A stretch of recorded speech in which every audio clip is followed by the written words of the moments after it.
الحمد لله نحمده ونستعينه ونستغفره ونعوذ بالله من شرور أنفسنا وسيئات أعمالنا من يهده الله فلا مضل له ومن يضلل فلا هادي له وأشهد أن لا إله إلا الله وحده لا شريك له وأشهد أن محمدا عبده ورسوله اللهم صل وسلم على نبينا محمد وعلى آله وأصحابه ومن تبعهم بإحسان إلى يوم الدين يا أيها الذين آمنوا اتقوا الله حق تقاته ولا تموتن إلا وأنتم مسلمون أما بعد فإن أصدق الحديث كتاب الله وخير الهدي هدي محمد صلى الله عليه وسلم وشر الأمور محدثاتها فإن كل محدثة بدعة وكل بدعة ضلالة وكل ضلالة في النار. Saudara-saudaraku jamaah salat Jumat yang saya muliakan, kita berada pada bulan Dzulqa'dah, salah satu dari bulan-bulan yang haram. 2 bulan ke depan kita masih berada pada bulan haram juga, dan tersisa 1 nanti di pertengahan tahun Hijriah, itu bulan Rajab yang termasuk pula bulan haram. Allah Subhanahu wa taala melarang kita berbuat dosa di bulan-bulan haram, dan kita tahu bahwa dosa diharamkan di setiap bulan. Akan tetapi Allah berkehendak untuk lebih melarangnya perbuatan dosa dikerjakan di bulan-bulan haram. Karena dosa yang dikerjakan di bulan haram dibesarkan dosanya oleh Allah Subhanahu wa taala. Demikian pula amal yang baik, kesolehan, ketaatan, maka semua hal-hal yang baik yang dikerjakan di bulan haram juga dibesarkan oleh Allah pahalanya. Di antara perbuatan yang besar pahalanya di bulan haram dan harus dikerjakan juga di luar bulan haram adalah berbakti kepada kedua orang tua, berbakti kepada ibu dan bapak kandung yang memiliki lawan mendurhakai keduanya. Allah Subhanahu wa taala menyuruh kita untuk berbakti kepada ibu bapak kita di beberapa tempat di dalam kitab suci-Nya yang mulia. Di antaranya Allah Subhanahu wa taala berfirman, wa'budullaha wa la tusyriku bihi syai'an wa bil walidaini ihsanan. Kata Allah Subhanahu wa taala, ibadahilah Allah, jangan sekutukan Allah dengan sesuatu apapun juga, dan berbuat baiklah kepada ibu dan bapakmu. Dalam ayat yang lain Allah Subhanahu wa taala berfirman, wa qadara rabbuka alla ta'budu illa iyyah wa bil walidaini ihsana. Kata Allah Subhanahu wa taala, dan Tuhanmu, yaitu Allah Azza wa Jalla, mewajibkan kamu agar tidak beribadah kecuali kepadanya, dan diwajibkan atas kamu agar berbuat baik kepada ibu dan bapakmu. Nabi SAW ditanya, ya Rasulullah, ayul amali ahabu ilallah? Ya Rasulullah, amal apa yang paling dicintai oleh Allah? Maka beliau SAW menjawab, as-salatu ala waqtiha, salatlah kamu pada waktunya. Summa ayun, kemudian apalagi? Birrul walidain, berbakti kepada ibu dan bapakmu. Seorang sahabat yang bernama Abdullah bin Abbas radhiyallahu anhuma didatangi oleh seorang laki-laki. Dia berkata, aku pernah melamar seorang wanita, lalu wanita ini menolak lamaranku. Lalu ada laki-laki lain yang melamarnya dan menikahinya. Maka aku cemburu dan aku membunuh wanita tersebut. Kata lelaki tersebut, adakah pintu taubat buatku? Maka Abdullah bin Abbas radhiyallahu anhu bertanya, apakah engkau masih memiliki ibu? Maka orang ini berkata, tidak, ibuku sudah wafat.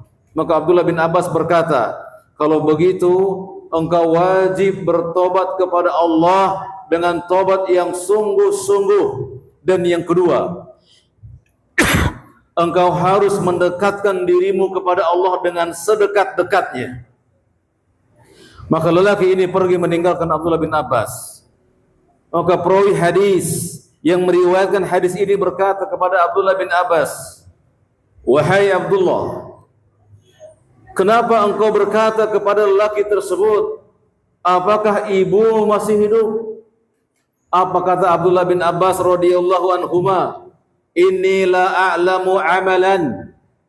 Sungguh aku tidak tahu ada suatu amalan aqraba ila Allah azza wa jal min birril walidah.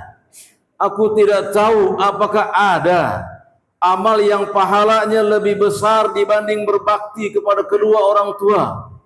Yani Abdullah bin Abbas radhiyallahu anhuma menjadikan syarat diterimanya tobat nasuha dengan amalan yang mampu menguatkan diterimanya tobat kepada Allah Jalla wa Ala, yang menunjukkan berbakti kepada ibu dan bapa kandung merupakan perkara yang besar di sisi Allah Jalla wa Ala. Lihatlah, Allah Subhanahu wa taala menggandeng perintah berbakti kepada orang tua dengan perintah mentauhidkan dia. Dan kita tahu kaum muslimin bahwa amal yang paling besar yang dicintai oleh Allah adalah hamba mentauhidkan Allah, dan amal yang paling dibenci oleh Allah adalah menyekutukan Allah Jalla wa Ala. Tetapi Allah Subhanahu wa taala menggandeng perintah bertauhid dengan perintah berbakti kepada kedua orang tua, yang menunjukkan besarnya perkara berbakti kepada kedua orang tua. Kemudian Allah Subhanahu wa taala mengajarkan kepada kita bagaimana cara kita berbakti kepada ibu dan bapak kita yang masih hidup dan yang sudah wafat. Di antaranya Allah berfirman di dalam surat Al-Isra, "Imma yablughanna indakal kibara ahaduhuma aw kilahuma fala taqul lahumma uff wa la tanharhuma wa qul lahumā qawlan karīmā wa fid janaha dhulla minar rahmah wa qur rabbirhamhuma kama rabbayani shaghira." Apa kata Allah Subhanahu wa taala ketika Allah memberikan kepada kita cara berbakti kepada orang tua? Jika keduanya atau salah satu dari orang tua kalian masih hidup dan berusia lanjut, ini isyarat dari Allah Jalla wa Ala, wajib bagi seorang anak memelihara ibu dan bapaknya dan tidak meninggalkannya, tidak menitipkannya di panti-panti jompo. Wajib bagi seorang anak memelihara kedua orang tuanya, terlebih keduanya dalam keadaan usia lanjut. Apa kata Allah Jalla wa Ala? "Fala taqul lahumma uff." Jangan kalian berkata dengan dua huruf kepadanya, atau ah. Jemaah yang saya muliakan, betapa sering kedua orang tua kita menyuruh kita pada perkara yang mubah, bukan perkara yang wajib dalam Islam. Tapi apa yang kita katakan kepada keduanya? Aku lagi sibuk, aku lagi begini, aku lagi begitu, Anda nggak tahu apa-apa, dan seterusnya. Dua huruf yang diharamkan oleh Allah Jalla wa Ala kita ucapkan kepada ibu dan bapak kita. Terlebih dari dua huruf tersebut. Kemudian apa kata Allah? "Wala tanharhuma." Jangan kalian bentak-bentak keduanya. "Wa qul lahumā qawlan karīmā." Ucapkan perkataan yang lemah lembut. Ucapkan kalimat yang baik kepada keduanya. "Wafid lahumā janāha dhulli minar rahmah." Rendahkan diri kalian di hadapannya dengan penuh kasih dan sayang. Siapapun kita, setinggi apapun gelar dunia kita, jika ibu dan bapak kita yang memanggil kita, kita ucapkan labbaik ya ummu ya abu. Jemaah yang saya muliakan, kemudian Allah menyuruh kita untuk melakukan suatu amalan yang bisa kita lakukan untuk orang tua kita yang masih hidup dan orang tua kita yang sudah wafat. Apa kata Allah Azza wa Jalla? "Wa qur rabbirhamhuma kama rabbayani shaghira." Dan berdoalah kepada Allah dengan doa yang Allah ajarkan ini, "Rabbi irhamhuma." Wahai Tuhanku, kasihani keduanya, sayangi keduanya sebagaimana keduanya menyayangi dan mengasihi aku sejak kecil. Saudara-saudaraku yang saya muliakan, bersama dengan Allah memerintahkan kita berbakti kepada dua ibu bapak kita, maka perbuatan yang melawan keduanya, perbuatan yang menentang dalil ini adalah kedurhakaan kepada Allah Jalla wa Ala dan kedurhakaan kepada ibu dan bapak kita.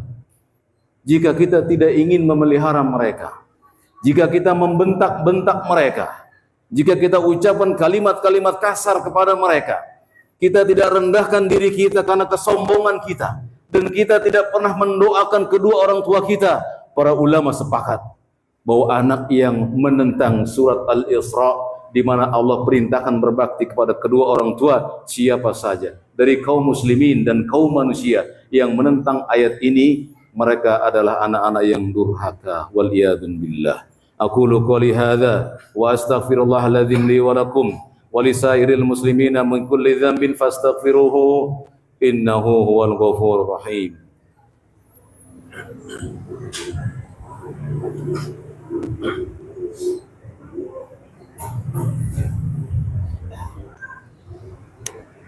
Alhamdulillahi hamdan katsiran tayyiban mubarakan fih kama yuhibbu rabbuna wa yarda. Wassalatu wassalamu ala nabiyyi rahmah wa ala alihi wa ashabihi wa man tabi'ahum bi ihsan ila yaumil qiyamah wa ba'd. Para jamaah yang saya muliakan, para ulama memberikan banyak bentuk-bentuk kedurhakaan kepada orang tua. Di antaranya mereka menulis dengan dua keadaan. Ada dua keadaan yang sedikitnya apabila ada pada seorang anak, maka anak ini telah dikatakan durhaka kepada orang tuanya.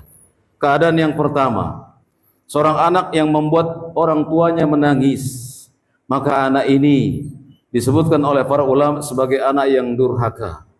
Orang tua menangis dengan dua keadaan. Satu keadaan dia berbahagia kepada kesolehan si anak, atau yang kedua, orang tua menangis karena kedurhakaan si anak. Banyak orang tua yang menangis tatkala mereka menegur anaknya, maka anaknya mengucapkan kata-kata yang kasar, sehingga orang tuanya tidak berani lagi menegur anaknya yang berbuat salah. Maka kata para ulama Islam, jika ada orang tua yang tidak berani menegur anaknya, karena anaknya kalau ditegur lebih berani kepada kedua orang tuanya, maka tak syak lagi, tak disangsikan lagi. Anak ini anak yang durhaka kepada ibu dan bapaknya. Orang tuanya hanya bisa menangis, dia tidak bisa menegur anaknya, karena dia tahu setiap teguran yang diajukan kepada anaknya, orang tuanya akan mendapatkan balasan yang lebih buruk dari anaknya. Yang kedua, kata para ulama, seorang tua menangis karena anaknya mengadukan kesedihannya di hadapannya, dan orang tuanya tidak mampu untuk memberikan bantuan kepada anaknya yang sedih. Maka menangisnya orang tua melihat keadaan anaknya yang anaknya melaporkan keadaan dirinya. Kenapa seorang anak tidak menampakkan kebahagiaan di hadapan orang tuanya? Bukankah ia mampu untuk mandiri, untuk menafkahi dirinya, keluarganya, bahkan hendaknya anak yang sudah mampu menafkahi orang tuanya. Dan para ulama yang mengatakan bahwa tangisan orang tua merupakan durhaka anak kepada orang tuanya, mereka mengambil dalil yang dikeluarkan oleh Abdullah ibnu Umar radhiyallahu anhuma. Berkata Abdullah bin Umar, bukaul walidain minal uquqil wal kabair.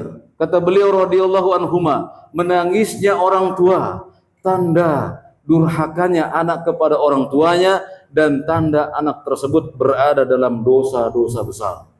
Yang kedua, kata para ulama, cukuplah seseorang anak dikatakan durhaka apabila dia tidak ingin menjadi anak yang saleh. Jemaah yang saya muliakan, 14 abad yang silam Nabi SAW bersabda, idza matal insanu in qata'a anhu amaluhu ila min thalath. Jika seorang manusia meninggal dunia, maka terputuslah hubungannya dia dengan dunianya. Si orang yang wafat ini tidak mampu untuk menghasilkan pahala lagi, karena Allah telah wafatkan dia. Tetapi Nabi mengecualikan 3 perkara. Apabila seorang anak atau seorang ayah meninggal dunia, maka dia tetap mendapatkan pahala dari 3 perkara. Yang pertama, sedekah jariyah. Yang kedua, ilmu yang bermanfaat yang dulu dia ajarkan. Dan yang ketiga, kata Nabi SAW, awaladun salih yad'u lahu. Anak yang saleh yang mendoakan kedua orang tuanya yang sudah wafat. Saudara-saudaraku yang saya muliakan, kenapa Nabi SAW menggandeng kalimat salih? Kenapa Nabi tidak mengatakan doa seorang anak kepada orang tuanya yang menunjukkan kalimat saleh merupakan isyarat dari beliau agar kita sebagai seorang anak menjadi anak yang saleh. Kenapa demikian? Karena sungguh anak yang saleh pasti dia mentaati Allah. Anak yang saleh pasti dia akan mentaati kedua orang tuanya. Berkata Ibnu Hajar Al-Asqalani rahimahullah, disebut seorang saleh apabila dia tunaikan dua hak. Satu dia tunaikan hak Allah dan satu dia tunaikan hak makhluk. Maka anak yang saleh dia tunaikan kewajiban yang Allah wajibkan pada dirinya, termasuk berbakti kepada ibu dan bapaknya. Dan anak yang saleh pasti akan mendoakan kedua orang tuanya. Serta anak yang soleh mampu berdoa dengan doa yang mustajab. Bukankah saya dan kalian ingin menjadi soleh? Kita menuntut ilmu Allah, kita tahu cara berdoa kepada Allah agar doa-doa dikabul. Bukankah ini hak orang tua kita? Maka jamaah yang saya muliakan, kata para ulama, jika ada seorang anak yang tidak ingin soleh, maka anak ini justru durhaka kepada orang tuanya yang sudah wafat. Kenapa demikian? Karena para ulama sepakat, setiap amal yang dikerjakan oleh anak soleh mendapatkan dua pahala bagi anak tersebut. Pahala yang pertama untuk anak yang soleh tadi yang mengerjakan amal soleh. Yang kedua, Allah berikan untuk orang tua anak yang soleh tersebut tanpa dia berdoa kepada Allah Jalla wa'ala. Inilah keutamaan saleh. Maka jamaah yang saya muliakan, kita semua berdoa kepada Allah, Rabbi habli minas solihin. Ya Tuhan kami, anugerahkanlah kami keturunan yang soleh. Maka ingatlah oleh saya dan kalian semua, kita ingin anak-anak kita soleh, tapi kita lupakan diri kita sendiri. Kita juga adalah anak dari orang tua kita yang sudah wafat. Maka wajib bagi kita untuk menjadi anak yang soleh. Karena anak yang soleh, selain dia bisa berdoa dengan doa yang beradab kepada Allah, di mana Allah kabulkan doa anak soleh, maka anak yang soleh mampu mengerjakan dua yang lain untuk orang tua yang sudah wafat. Anak yang soleh mampu bersedekah jariah untuk orang tuanya yang sudah wafat. Dia tahu ilmunya. Yang kedua, anak yang soleh akan mengamalkan ilmu-ilmu yang bermanfaat. Karena ilmu yang bermanfaat akan mengalirkan pahala kepada orang tuanya yang sudah wafat. Semoga Allah Jalla wa'ala menjauhkan kita dari anak-anak yang durhaka kepada ibu dan bapak kita. Ketahuilah wahai saudara-saudaraku, seorang ulama berpesan, jika orang tua kalian memerintahkan perintah yang mubah, perintah yang tidak bertentangan dengan syariat agama, maka hukumnya wajib dilaksanakan. Dan jika mereka memerintahkan perkara yang dilarang oleh agama, wajib ditolak, namun dengan ucapan yang penuh dengan kemuliaan. Semoga Allah memberikan kepada kita kesolehan, dan semoga Allah menjadikan kita hamba-hambanya yang berbakti kepadanya dan berbakti kepada ibu dan bapak kita. Amin ya mujibas sa'ilin. Allahumma salli ala Muhammad wa ala ali Muhammad kama sallaita ala Ibrahim wa ala ali Ibrahim innaka Hamidum Majid. Wa barik ala Muhammad wa ala ali Muhammad kama barakta ala Ibrahim wa ala ali Ibrahim innaka Hamidum Majid. Allahumma ighfir lil muslimina wal muslimat wal mu'minina wal mu'minat al ahya'i minhum wal amwat innaka samiun qaribun mujibud da'wat. Rabbana ighfir li wa li walidayya wa lil mu'minina yawma yaqumul hisab. Rabbirhamhuma kama rabbayani shaghira. Rabbirhamhuma kama rabbayani shaghira. Rabbirhamhuma kama rabbayani shaghira. Rabbana atina fid dunya hasanah wa fil akhirati hasanah wa qina adzabannar. Wa sallallahu ala nabiyyina Muhammadin wa ala alihi washabihi wasallam. Wa akhiru da'wana anil hamdulillahi rabbil alamin. Allahu akbar, Allahu akbar. Asyhadu an la ilaha illallah, asyhadu anna Muhammadar Rasulullah. Hayya 'alas shalah, hayya 'alal falah. Qad qamatis shalah, qad qamatis shalah. Allahu akbar, Allahu akbar. La ilaha illallah. Lurus rapat. Saf yang di luar mengikuti saf yang ada di dalam. Yang di bagian sisi kanan dan sisi kiri juga merapatkan saf yang di depan yang masih kosong. Adik-adik ya, yang bawa anak-anak nanti agar dijaga anak-anaknya. Jangan bermain dengan teman-temannya. Dan adik-adik nanti mengucapkan amin dengan penuh kekhusyuan. Jangan berteriak-teriak aminnya. Lurus rapat. الله أكبر.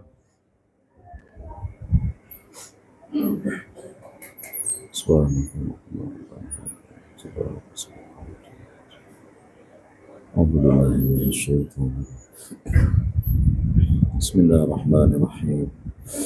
الحمد لله رب العالمين الرحمن الرحيم مالك يوم الدين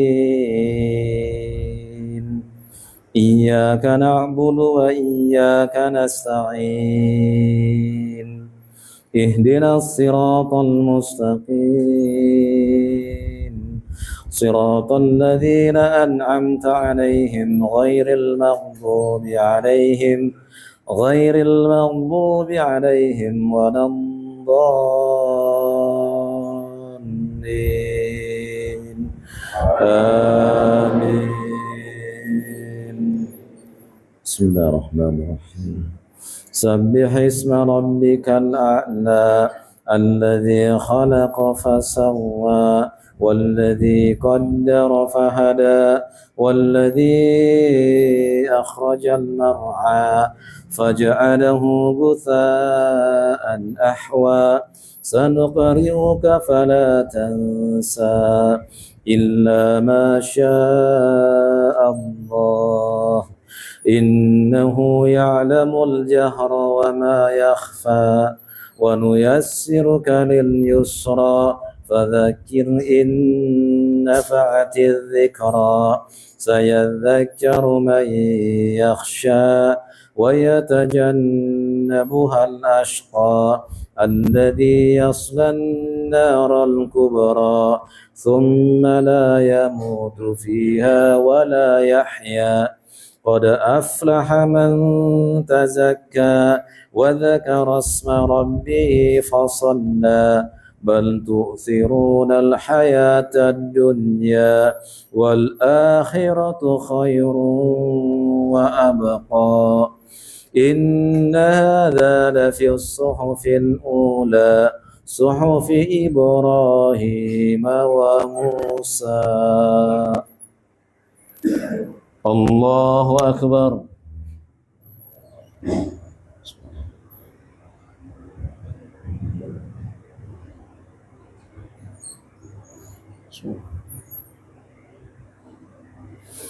سمع الله لمن حمده.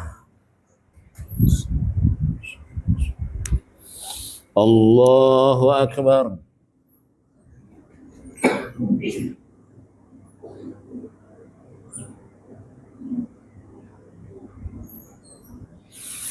الله أكبر.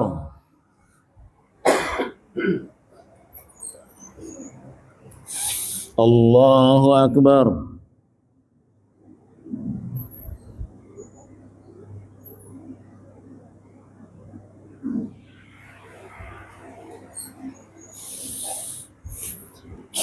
الله أكبر. بسم الله الرحمن الرحيم.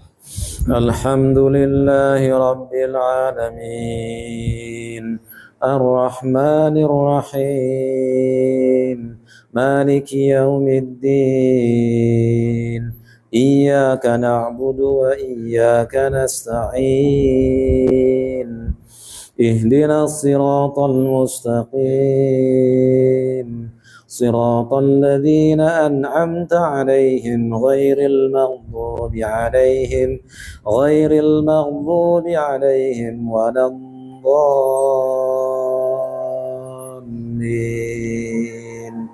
آمين. هل أتاك حديث الغاشية وجوه يومئذ خاشعة عاملة ناصبة تصلى نارا حامية تسقى من عين آنية ليس لهم طعام إلا من ضريع لا يسمن ولا يغني من جوع وجوه يومئذ ناعمة لسعيها راضية في جنة عالية لا تسمع فيها لاغية فيها عين جارية فيها سرر مرفوعة وأكواب موضوعة ونمارق مصفوفة وزرابي مبثوثة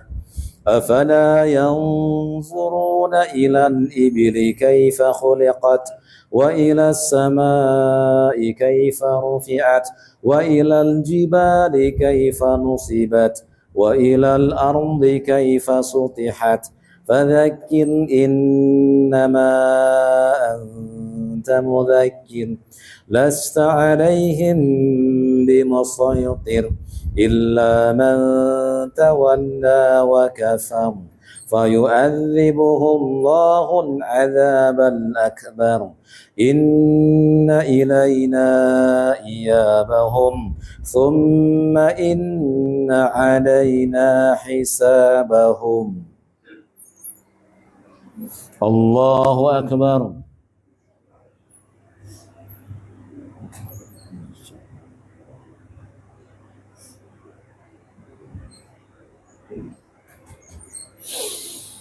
سمع الله لمن حمده الله أكبر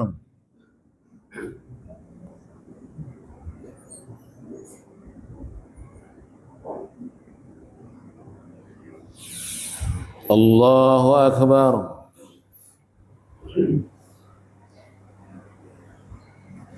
الله أكبر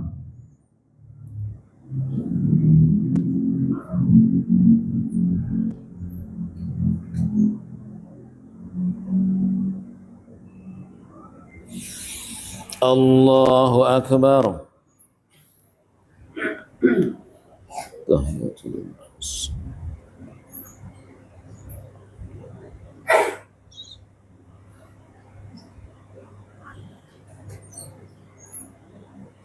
أشهد أن محمدا